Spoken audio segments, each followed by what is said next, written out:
रहते हैं, जंगलों में रहते हैं, इतने ऊंचे ऊंचे पहाड़ हैं। केदारनाथ जी चले जाओ, अमरनाथ जी चले जाओ, उसके लिए आपको कठिन तपस्या करनी पड़ेगी। तपस्या तो हम नहीं करते। एक जगह बैठ के 5, 7, 10 दिन हम बैठ जाएं, हम घंटे 2 घंटे बैठ जाएं, यही बहुत बड़ी बात है। लेकिन तपस्या हमको करनी होती है। क्या है वो तप? पैदल चल के जाना होता है प्रभु के द्वार। अब तो वो भी हमने उस पर भी विराम लगा दिया है। खच्चर चल गए हैं, हेलीकॉप्टर आ गया है, टिकट बुक कराते हैं और चले जाते हैं हम। तो तब तो नहीं करते। तो प्रभु आपके पास है ही क्या जो कोई चोर चुरा कर ले जाए? कहते इसने मेरी अमर कथा को चुरा लिया है, इसने चोरी से इसको श्रवण किया है।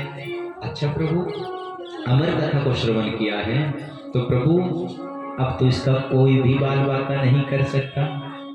जब इसने अमर कथा को श्रवण कर लिया है प्रभु, अब तो ये अमर हो गया है। महादेव ने विचार किया, व्यास जी महाराज सत्य कह रहे हैं बात। अब महादेव तो चल पड़े हैं अपने कैलाश की ओर। अब धीरे धीरे समय बढ़ रहा है, बढ़ते बढ़ते 12 साल हो गए। ये सुखदेव जी बाहर ही नहीं आते, सुखदेव जी बाहर नहीं आते। इस विचार को अब अंदर से विटका देवी की क्या आवाज निकल रही है? ध्वनि, वेद मंत्रों का उच्चारण हो रहा है। जाग्रतो दूरम दैत्य दैवंत सुत सतथै वैति दो रंगम ज्योतिखान ज्योतिरेक तन्मे मनः शिव संकल्पमस्तु। वहां पर भी भगवान महादेव को ही उच्चारण कर रहा है, वेद मंत्रों का उच्चारण। तो आज देवी कहती है, महाराज स्वामी मेरे गर्भ से वेद मंत्रों की ध्वनि निकलती है, ये जो बालक ही बाहर आता ही नहीं। तो सुखदेव जी महाराज आवाज लगाकर कहते हैं, बेटा बाहर आ जाओ। इन्होंने यही शब्द राधा जी को भी कहे थे, भगवती मैं वहां नहीं जाना चाहता, माया घेर लेती है। और यही बात आज व्यास जी को भी कह रहे हैं, सुखदेव जी मैं बाहर नहीं आऊंगा पिताजी। बाहर आने से माया घेर लेती है, माया का प्रभाव हो जाता है, तो भजन कीर्तन सब भूल जाते हैं, सब अपने आनंद उत्सव में लग जाते हैं, और मुझे तो केवल परमात्मा को ही पाना है, यही मेरा परम लक्ष्य है। तो व्यास जी बड़ा सुंदर उनको वचन देते हैं, आप बाहर आ जाओ, आपके ऊपर माया का प्रभाव नहीं पड़ेगा। आज सुखदेव जी महाराज का प्राकट्य जन्म हो रहा है। बोले सुखदेव जी महाराज की जय हो। अब सुखदेव जी महाराज जन्म लेते ही जंगल की ओर चल पड़े हैं। अब ऐसा भी कोई बालक देखा है आपने, जन्म ले और एकदम से ही चला जाए? आज सुखदेव जी महाराज जंगल की ओर चले गए। और एक पिता का तो हृदय ऐसा होता है कि अपने पुत्र को बड़ा ही प्रेम करता है। तो व्यास जी महाराज पीछे पीछे दौड़े आ रहे हैं, अरे रुक जाओ सुखदेव रुक जाओ, लेकिन वो नहीं रुकते। और पत्तों ने कह दिया, ये तो अब समाधि में बैठ गए हैं, तुम किस पुत्र को पुकार रहे हो व्यास जी? ये पेड़ पौधे उनको सब बता रहे हैं, आप किस पुत्र को पुकार रहे हैं? आज ये आपका पुत्र है, कल ये आपका पिता भी बना था। तो ये पुत्र और पिता का जो संयोग है ये तो चलता रहता है, ये तो सब अब समाधि में बैठ गए हैं। व्यास जी महाराज बड़े निराश हुए हैं। व्यास जी महाराज इतने निराश होकर अपनी व्यास गुफा में आ गए हैं। अब देखिए, जिसका पुत्र होते ही चला जाए दुख तो होता है, लेकिन वो ऐसे नहीं गए हैं कि हाँ इधर उधर कहीं चले गए। वो तो भगवान के अनन्य भक्त थे सुखदेव जी महाराज। अब मन ही मन में इस प्रकार का विचार कर रहे हैं कि मेरा पुत्र इसलिए नहीं रुका कि इसको माया का प्रभाव, इसलिए ये आज भगवान का भजन करने के लिए चला गया है। अब व्यास जी महाराज ने बहुत सारे ग्रंथ लिखे हैं, फिर भी उनके मन को शांति नहीं मिली। जब मन ही मन में इस प्रकार से विचार कर रहे थे, वहां पर नारद जी का आगमन हो गया है। नारद जी आ गए हैं और नारद जी आकर कहते हैं, व्यास जी आप इतने दुखित क्यों हैं? किस बात की आपको चिंता है? इसका कारण तो होगा, आप हमें बताएं। व्यास जी महाराज कह रहे हैं, मैं क्या बताऊं आपको, मैंने इतने सारे उपनिषद लिख दिए, इतने सारे पुराण लिख दिए, फिर भी मेरे मन को शांति नहीं मिल रही है। पृथ्वी पर जितने भी ये मानव हैं, खाना पीना, सो जाना, संतान उत्पत्ति करना, क्या यही परम धर्म है? बस इसलिए मेरे मन में बड़ी ही संकोच है कि जीवों का कल्याण कैसे हो, मैं ये सोच रहा हूं। अब नारद जी कहते हैं, व्यास जी महाराज मेरे पिताश्री जी ने मुझे चतुश्लोकी भागवत श्रवण कराई है।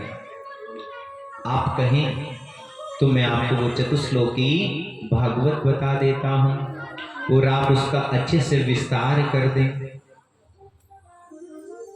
इससे क्या होगा कि प्रभु की कृपा बड़ी आनंदमय होती है।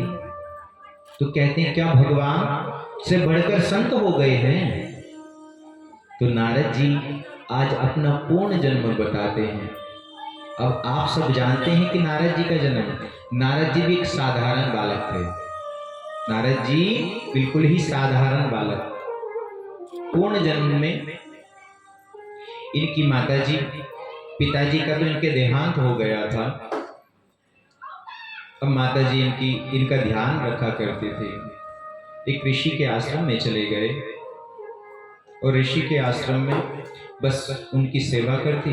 अब चतुष्मास आया है, जब ये चतुष्मास लगता है 4 महीने का, तो ऋषि संत ये जहाँ भी होते हैं वहीं पर रहकर प्रभु का भजन कीर्तन किया करते हैं। ये उधर से उधर नहीं जाते। तो वहाँ पर संतों का आगमन हो गया। अब देखिए, जैसी संगत होगी ऐसी ही रंगत हो जाएगी। बचपन में ही उनको संत मिल गए हैं माँ के माध्यम से। अब संत महात्मा सुबह प्रातः कालीन ब्रह्म मुहूर्त में 4 बजे उठकर भगवान का कीर्तन प्रारंभ कर देते और रात्रि के 10-11 बजे तक उनका कीर्तन ही चलता रहता। आज उस कीर्तन का इतना प्रभाव हुआ है कि नारद जी जो पूर्ण जन्म में साधारण बालक थे, ये अनन्य भगवान के भक्त हो गए। साधु संतों की सेवा करने, उनको भोजन कराना, उनकी झूठी पत्तल को उठाना और जो भी उनका झूठा प्रसाद बचता है उसको अपने आप पा लेना। उनके मन में इसी प्रकार से भगवान के वो अनन्य भक्त होते चले गए। अब जैसे ही चतुष्मास पूर्ण हुआ, सभी संत जाने लगे। वो बालक कहता है कि मैं भी आपके साथ चलूंगा। उन्होंने कहा, नहीं, आप हमारे साथ नहीं जा सकते। क्यों नहीं जा सकता गुरुदेव? गुरु चरण कमलेभ्यो नमः। वो कहते नहीं, मातृ पितृ चरण कमलेभ्यो नमः। सबसे पहले तो हमारे गुरु हमारे माता और पिता हैं, उसके बाद हमारा नंबर आता है। तो पहले जो आपकी ये माता वृद्ध हो रही है, इनकी सेवा करो। इनकी सेवा करने के बाद कुछ ऐसा सोचना, अन्यथा आपकी माता क्या सोचेगी कि अच्छे आए थे संत, मेरे बालक को भी लेकर साथ में चले गए हैं। इस प्रकार से जब संतों ने ये बात कही तो बालक रो रहा है। संत महात्मा जी चल पड़े हैं और वो किधर गए हैं? उत्तराखंड की ओर, बद्रिकाश्रम की ओर गए हैं। अब उनकी जो माता जी हैं वो ऐसा सोचते कि महात्मा जी आए थे, मेरा बच्चा तो हर समय भगवान का भजन कीर्तन ही करता रहता है, बस मन में एक ही अभिलाषा कि मेरे बच्चे की शादी हो जाए, मेरे बाद इसका कोई नहीं है, कौन इसका ध्यान रखेगा। इसी बात की भय, इसी बात की चिंता उनको सताती रहती। अब एक दिन प्रभु की ऐसी कृपा हुई, वो देवी जंगल की ओर जा रही थी। एक सर्प देवता उनको डस लिया है। और ढसकर वो मर गई है। वहीं के वहीं उनके प्राण निकल गए। अब जैसे पुत्र को पता चला कि मेरी मां गुजर गई, तो बड़ा दुख भी हुआ उनको और बड़ी खुशी भी हुई है उनको। एक आंख से तो गर्म आंसू निकल रहे हैं और एक आंख से शीतल आंसू निकल रहे हैं। एक आंख दुख भी है कि मेरी मां चली गई मुझे छोड़कर, और सुख किस बात का है कि आज भगवती की कृपा से, भगवान नारायण की कृपा से अब मैं मुक्त हो गए। अब तो मैं भगवान का भजन करूंगा, अब मुझे कोई भी मेरी पूजा में बाधा डालने वाला नहीं बचा है। इसलिए प्रसन्न भी हो रहे हैं नारद जी। नारद जी चल पड़े हैं जहां पर वो सारे के सारे ऋषि गए थे, उसी ओर चल पड़े हैं और बद्री का आश्रम में जाकर बैठ गए।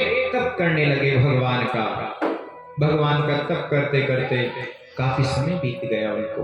आकाशवाणी हुई, अभी तुम्हें भगवान की प्राप्ति नहीं होगी, अभी जल प्रलय होगी, और जब जल प्रलय होगे सब एक साथ हो जाएंगे, उसके बाद तुम्हें भगवान की प्राप्ति होगी। तो आप देखिए पूर्ण जन्म का फल उनको इस जन्म में मिला है। वो ब्रह्मा जी के मानस पुत्र हुए हैं। अब आप बताइए, हम तो साधारण से बालक हैं, इसलिए भगवान कभी भी किसी का भार नहीं रखते हैं। हम जो भी पुण्य कर्म करते हैं, हम सोचते हैं प्रभु हम इतना पुण्य करते हैं, इतना दान करते हैं, लेकिन हमको कुछ भी प्राप्त नहीं होता। जो सबसे ज्यादा भगवान का धर्म कर्म का कार्य करते हैं, प्रभु उन्हीं को दुख देते हैं। लेकिन जो आपने बीज बोया है वो काटने को आपको अवश्य मिलेगा। आपने देखा छोटा सा बीज बोते हैं जितने भी हमारे किसान भाई हैं, और उसी से धान भी निकल जाता है। आज हम जो जी रहे हैं ये सब किसान भाइयों की तो है, लेकिन अब तो धीरे धीरे सब कुछ समाप्त करते जा रहे हैं। सुंदर सुंदर सी बिल्डिंग बना लेते हैं, प्रॉपर्टी डीलर बन जाते हैं। तो आज नारद जी ने जैसे ये सारा अपना वृतांत तो सुनाया है व्यास जी महाराज को, व्यास जी गदगद हो गए। चतुश्लोकी ज्ञान दिया है उनको व्यास जी को आज नारद जी ने। अब नारद जी इतना ज्ञान देकर चल दिए हैं उनको, क्योंकि नारद जी कहीं भी 2 मिनट से ज्यादा नहीं रुकते हैं। लेकिन भगवान की श्रीमद् भागवत कथा उन्होंने 7 दिन एक आसन पर बैठकर श्रवण की थी। इतनी शक्ति है श्रीमद् भागवत में। अब नारद जी चल दिए हैं। अब व्यास जी इस प्रकार से सोच रहे हैं, मैं ही इसकी सारी की सारी रूपरेखा तैयार करूंगा, और मैं कैसे लिख सकता हूं, मैं तो वृद्ध हो रहा हूं। तो वहां पर गणेश जी महाराज का आगमन हुआ है। गणेश जी महाराज से विनती की गई, प्रभु आप मेरी कुछ हेल्प करें, मैं अकेला नहीं लिख सकता इसको। तो गणेश जी महाराज ने कहा, जब हम किसी को बुलाते हैं ना तब एक अलग ही भाव होता है। तो गणेश जी महाराज ने कहा, मैं लिख सकता हूं, लेकिन मेरी कुछ शर्त होगी। कोई अपने आप आए तो कोई शर्त नहीं होती, और अगर किसी को विशेष बुलाया जाए तो वो शर्त रख देते हैं अपनी। तो गणेश जी महाराज ने भी क्या कहा, मेरी एक शर्त होगी, आप बोलते रहेंगे मैं लिखता रहूंगा, परंतु जहां आप चुप हो जाएंगे मैं लिखना बंद कर दूंगा।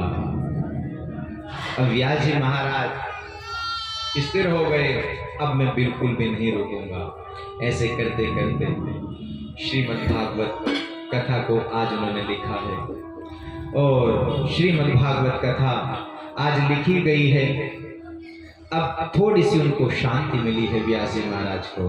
बोले जय जय श्री राधे, जय जय श्री राधे, जय जय श्री राधे श्याम। श्री कृष्ण गोविंद हरे मुरारे, हे नाथ नारायण वासुदेवा। हरे मुरारे, हे नाथ नारायण वासुदेवा। कृष्ण गोविंद हरे मुरारे,